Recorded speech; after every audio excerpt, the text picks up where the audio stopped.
are, what you do, why you are bothered, Why you care. why you care. Yeah. What is it that makes you care? Sure. So should I just do that on my own or? On your own? Okay. So I'm Rune Thomsen. I'm with a Danish pension fund called PKA. And I'm here today talking about how pension funds can move the needle in terms of leveraging finance for addressing climate change.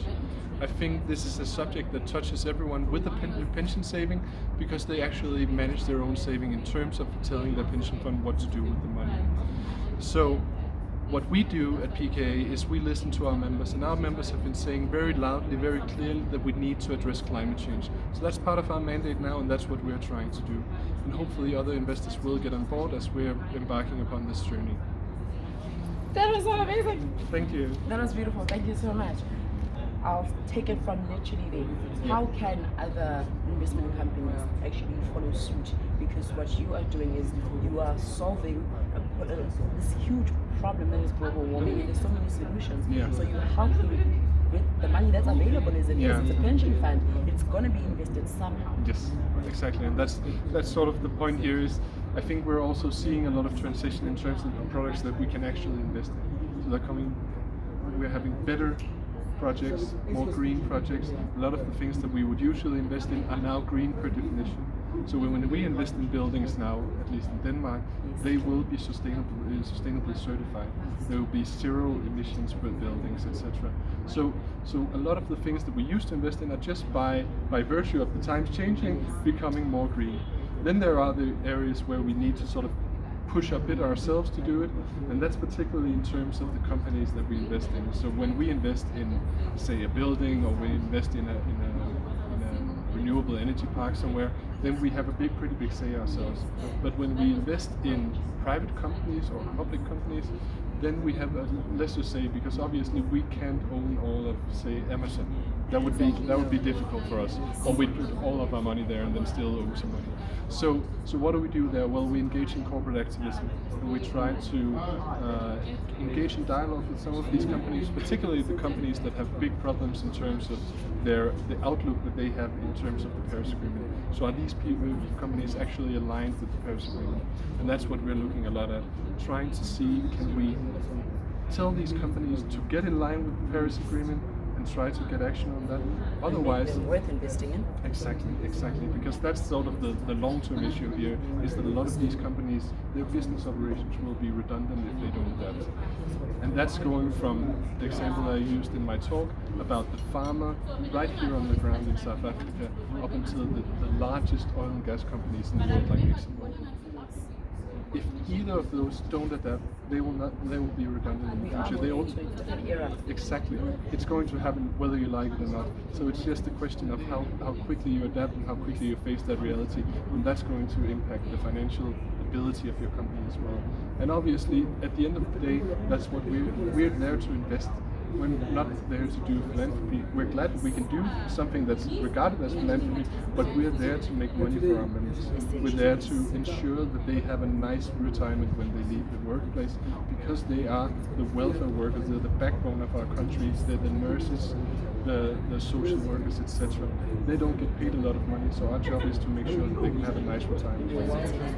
And what's more fulfilling than knowing that as you're being taking care of yourself, the company that's helping to take care of your future is also investing in companies that are taking care of us right now and into our future. Exactly. I love what your company does because it's sustainable for now and for the future, because investing in a company for say that wants to drill oil in the Arctic, it's not going to work. Now, I was speaking to another gentleman earlier. He was telling me that education in terms of the green space. That was my question. How can we best educate people?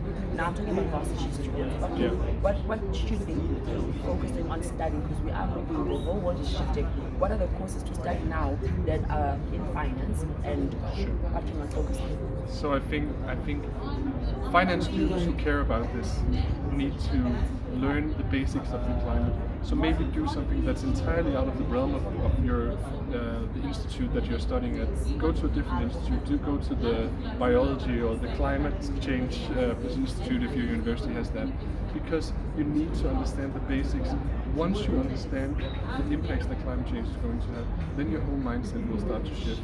And what you also will be able to do is actually to do an assessment of what is actual good products for the climate and what is not. What is greenwash? So to be able to do that and do that screening yourself will save you a lot of time when you enter the workplace. So do something. And that's an advice to anybody in general. Do something that's completely outside of the realm of what you're doing, because it helps you understand where people are coming from, where environmentalists are coming from, and where the political movements are coming from, and why is political action so slow in this area. It would be nice to know about this too. So do something that's outside of the realm of your courses. Then of course there is something to be learned in terms of investing in impact and sort of the payment models there, and a lot of universities will offer courses in impact investing. I love it. Thank you so much for your time. Oh, thank you so much. One last question I Yes. do have is the green economy. Yeah. I can't emphasize this enough, and I've got experts on the couch, on a very, very hard couch, so I'm happy that people can have a deep understanding. Yeah. Please just explain shortly, what is the green economy, since you are in investment, you see it based? Yeah. The green economy and climate change solutions. Well, it's an economy that's built around renewable resources of energy. That's sort of at the very basis of it. That where we get our energy is renewable. Then also that our buildings do not emit greenhouse gases. That when we build something, we use materials that are low carbon intensity. And so on and so on. So it's difficult to say what it's like, because it's in all sectors that we need to adapt. It's not something specific, but at the heart of it is a general transition to an economy that's based on renewable resources, because that is our biggest problem. That is short and beautiful. I like that. Thank you. And then would it not be more advisable for people then to, as you were saying, learn something in a different field than you were in, to actually do extensive research as to what solutions there are to current climate change problems, solutions currently to the problems that we have in terms of the environment? Would it not be advisable for somebody to actually look into that? Say we've got some money tucked away, when you come into some money, you'll know what it is to do with it. Exactly, yeah.